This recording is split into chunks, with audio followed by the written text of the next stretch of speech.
Hi guys, this is Vaul, and first of all, yes, this is Dawn of War that you guys are watching and that I am playing.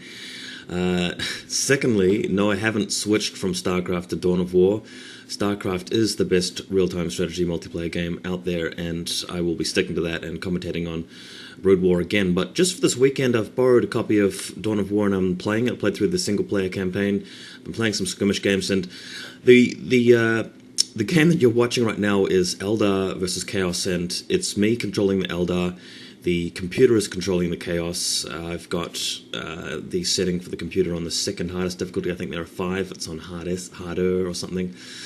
And this game is not particularly interesting, but I've just got a lot of stuff to say about Dawn of War in general, and I just wanted to have a bit of a rant about it. And it's kind of fun to have a game sort of playing so I can sort of point out things as we're going through. But so yeah, where do I start? Dawn of War is the computer game which is based on the famous Games Workshop Warhammer 40,000 tabletop series, which I used to play. I played that as a little teenager, had a lot of fun. I played Eldar and Space Marines, and there were a lot of things about the tabletop game that I didn't like. Perhaps I'll cover those straight away. The fact that it's quite slow and pedantic, also that you are really encouraged to just go choose a balanced army. You basically work out what your army is before you deploy it and play the game. And if you go into tournaments and things, they kind of put pressure on you to have a really weak kind of balanced army rather than going for a lopsided one, which has a better chance of winning. And it gets a bit weird. I mean, it's good for people that really want to collect models and paint them and so forth. In fact, I shouldn't really be talking about this. Let's go back to computer games. Let's talk about Dawn of War, because Dawn of War is a fun game. I've really been enjoying it. I played through the campaign. Really had a good time with that.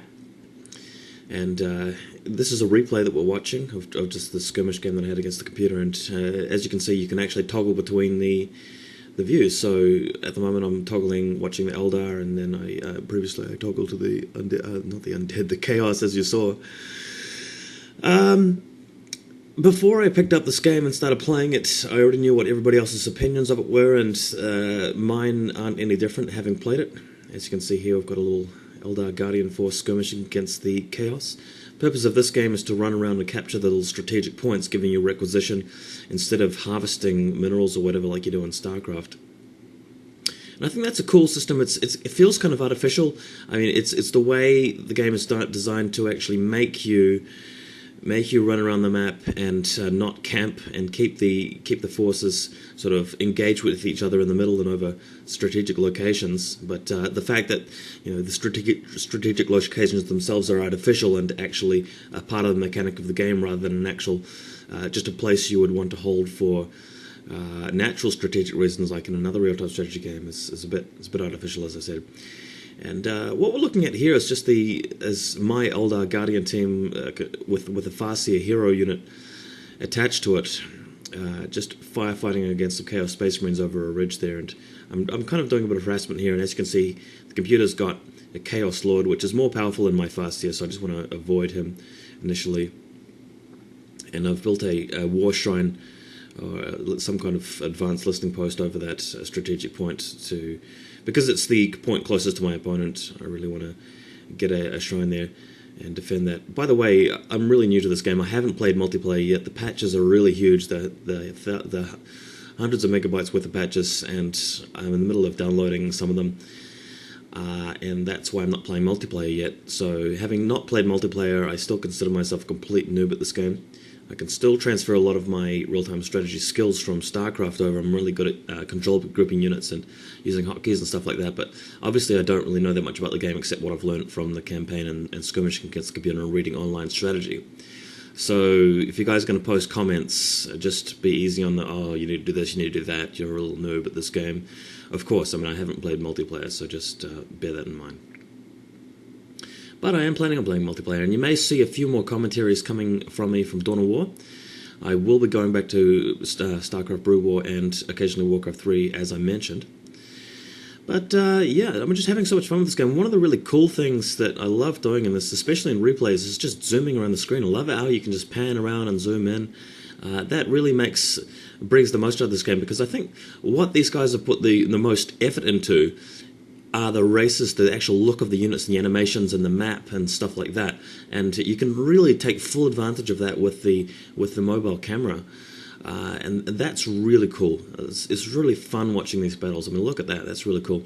By the way, all the icons you see popping up over the top of the heads of the units are indications as to the kind of cover that they're in. When they've got that little red and blue one, it means they're in negative cover. That means they'll be hit more easily. When they've got the blue and grey shield over their heads, that means like that guy he's on a crater, he's in hard cover. As for the specifics of the game, you can see here I'm teching up a bit. I mean, it feels like you have to do a lot of multitasking, which keeps the game fun. I like that. It's really good. I love the battle animations. As I said, this is really cool. I think I'm toggling on Fleet of Foot, which is an Eldar skill, making them run quicker, allowing you to kite units more effectively and chase them down. Very important skill for the Eldar to have, and quite fun to use. One little tactic I like to do here is just to have at least one group of Eldar Guardians which is not on Overwatch. Overwatch means where they automatically replenish the unit capacity. Units just pop in all the time and take away from your resources. I prefer to have one unit which is not doing that, running around the map capturing strategic points while my main force is harassing my opponent. And I think the strategy behind that is that if you use, say, 80% of your force to attack your opponent's base, he'll have his whole mob there and he'll be able to beat you. But that's when you just keep running back, ambushing, just hit and runs. That way your small force is capturing all strategic points, getting your economy up, and that'll allow you to engage the enemy with the larger force later on. But having a bit of trouble with these Chaos Space Marines in the middle. Quality unit compared to the Guardians. Guardians are cheap and weak, but once you've got Warlocks for them and you've got upgrades, they become a lot stronger. And as you can see here, I just let off an ability. This is a Farseer ability, Psychic Storm or something like that. It's very similar, well, yeah, quite similar to the Psionic Storm in StarCraft that the Protoss have got. As for unit composition and different types of units, I think they've got that fairly well. It's quite strategic. You do feel encouraged to get a pretty balanced army composition up. The vehicles are kind of cool. Unfortunately, there are a few weak units and overpowered units. Dawn of War is not a game that's very focused on the sort of deep multiplayer aspect. You need to go to other games for that. But just in terms of playing against other people of your skill, and as a new game, it works really well. There's no reason not to try this game out and play it if you like real-time strategy and like really cool-looking battles, and if you like the 40k universe. And Warhammer 40,000 has got an extremely good universe, probably the best science fiction franchise, just for a general franchise that I know of, in my opinion. It's my favourite. As you can see, I've got some warp spiders here. These units teleport around and fire their little monofilament web guns, which are really powerful against infantry. And they can fire haywire grenades as well, throw them at tanks and vehicles, and I really find that ability useful.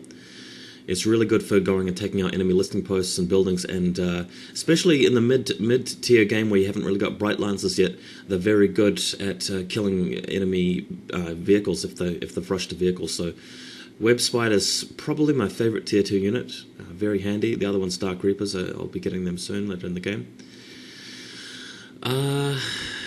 Yeah, but the game feels quite fast and action-packed. It's definitely fun. It's definitely fun. I'll be playing this a fair bit more. Dawn of War 2 is coming out, as everybody knows. I've seen the screenshots and the gameplay trailer, the teaser trailer, which looks really cool. Really love that trailer. It's probably one of the best trailers that I've seen in a long time. So I might be checking that out if it comes out. Maybe it'll come out before StarCraft 2 and Diablo 3, knowing Blizzard taking their time with games, and companies like this probably not taking their time. One criticism I have of these guys is they've just released like 3 expansions to Dawn of War. There was Winter Assault, if I understand it correctly, Dark Crusade, and Soulstorm. Guys might have to correctly. I haven't played those expansions yet, but my good buddy James might be helping me out with that, as I just talked to him about. So maybe I'll check them out and do some commentaries on that. But for now, I've just got the classic game with the 4 expansion, with the 4 races. I am enjoying Space Marines and Chaos the most. But we'll see soon. Maybe I'll do another commentary after this where I'm playing Space Marines, just to have a bit of a talk about that. But as you can see, my Eldar army is growing in size in the middle and have yet to engage in a major conflict with the Chaos. Just trying to wander around the map and make sure I've got more strategic points than my opponent. This particular map doesn't have a slag deposit, which is a feature of the map that allows you to put down an advanced power generator. Power being the secondary resource of this game. You've got requisition and power. Power is very useful for teching up and making buildings, and requisition is just generally useful for all the troops you need, especially the lower tier troops. Generally find that Guardians are replaced